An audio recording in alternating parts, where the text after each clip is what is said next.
Olá, sejam muito bem-vindos a mais uma análise. Hoje a gente vai mergulhar direto na palavra viva de Deus.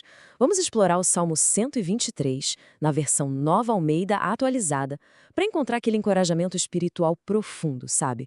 Especialmente para nós cristãos que muitas vezes navegamos num mundo bem hostil. A palavra de Deus sempre nos ensina com clareza a verdade e, sem falhar, nos aponta o caminho da felicidade genuína. Então vamos lá. É muito comum a gente sentir aquele peso emocional de viver numa cultura secular que, vamos ser honestos, com frequência despreza e marginaliza a nossa fé. Quando a gente bate de frente com uma sociedade que não só discorda, mas que ativamente zomba dos valores cristãos, como é que a gente deve reagir? Como manter a sanidade espiritual e a esperança firmes? É exatamente esse cenário desafiador que prepara o terreno para o consolo bíblico incrível que vamos descobrir juntos hoje. Seção 1. O Cântico de Peregrinação.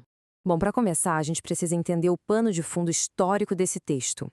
O Salmo 123 faz parte de um grupo muito especial, os chamados Cânticos de Romagem, que vão do Salmo 120 ao 134. Basicamente, esses salmos funcionavam como uma espécie de inário portátil para o povo de Deus. Eles cantavam isso juntos enquanto faziam a jornada, que era uma subida tanto física quanto espiritual lá para Jerusalém, para as festas anuais. É uma teologia da peregrinação pura, lembrando a gente de que somos peregrinos nesta terra, sempre caminhando para o alto. E o momento histórico aqui é fascinante e super relevante. Esse salmo ecoa ao coração da comunidade judaica logo depois do exílio. Os judeus tinham voltado da Babilônia e estavam lá, suando a camisa na árdua tarefa de reconstruir Jerusalém. Só que pensa bem, eles faziam isso debaixo de uma pressão absurda. Todo santo dia eles enfrentavam a zombaria e a ridicularização daquelas nações vizinhas arrogantes. Isso mostra direitinho como essa passagem fala de forma muito direta para as nossas comunidades de fé hoje, que também vivem sob uma forte pressão cultural. Seção 2. O olhar para cima. É bem no meio dessa hostilidade que o salmista nos ensina uma mudança de foco que é, literalmente, libertadora. O versículo 1 diz assim com muita reverência: A ti que habita nos céus, eleva os olhos. Prestem bem atenção nessa ação. Elevar os olhos não é só um reflexo automático, não. É uma decisão deliberada, uma escolha voluntária. O cristão decide, de propósito, que não vai deixar o seu olhar preso na poeira dos problemas terrenos e simplesmente redireciona o foco lá para o alto. E por que fazer isso? Porque o texto bate na tecla da soberania absoluta do nosso Deus. Aquele que habita nos céus não é alguém distante, que não está nem aí para os nossos problemas. Pelo contrário, ele é o soberano entronizado. Quando a gente olha para cima, a gente lembra na hora que o Senhor governa tudo. Não importa o tamanho da oposição humana aqui embaixo. A gente precisa buscar aquele que domina todas as circunstâncias, em vez de ficar desesperado focando só no problema. Seção 3. A postura do servo. Aí a coisa fica ainda mais profunda. No versículo 2 lemos: Como os olhos dos servos estão atentos às mãos dos seus senhores, e os olhos da serva à mão de sua senhora, assim os nossos olhos estão atentos ao Senhor nosso Deus, até que tenha compaixão de nós. Repare na mudança sutil, mas lindíssima na estrutura. Sai o eu individual do primeiro versículo e entra um nós abrangente. É toda a comunidade da fé junta, unida, esperando de forma paciente por Deus. Agora, só um parêntese super importante aqui para não termos confusão. Esse texto não tem absolutamente nada a ver com a escravidão moderna, que é brutal, opressiva e terrível. O conceito de servo no mundo do Antigo Oriente envolvia uma dependência mútua e contratual, de muita confiança. É uma metáfora maravilhosa que não fala de tirania, mas sim da postura de dependência absoluta e confiante que a criatura tem num Criador e Mestre que é infinitamente bom. Naquela cultura, o servo ficava de olho na mão do Senhor por 3 motivos bem práticos. Primeiro, para receber direção sobre o que fazer em seguida. Um simples gesto já bastava. Segundo, para receber a provisão do alimento e das necessidades diárias.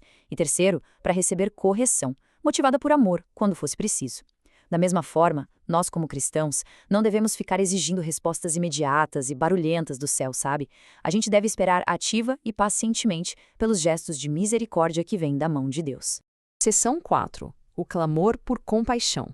Entender essa postura de submissão nos leva direto para a realidade nua e crua do sofrimento, validando a dor da oposição. Olha só a emoção honesta nesses versículos 3 e 4. Tem compaixão de nós, Senhor, tem compaixão, pois estamos saturados de tanto desprezo.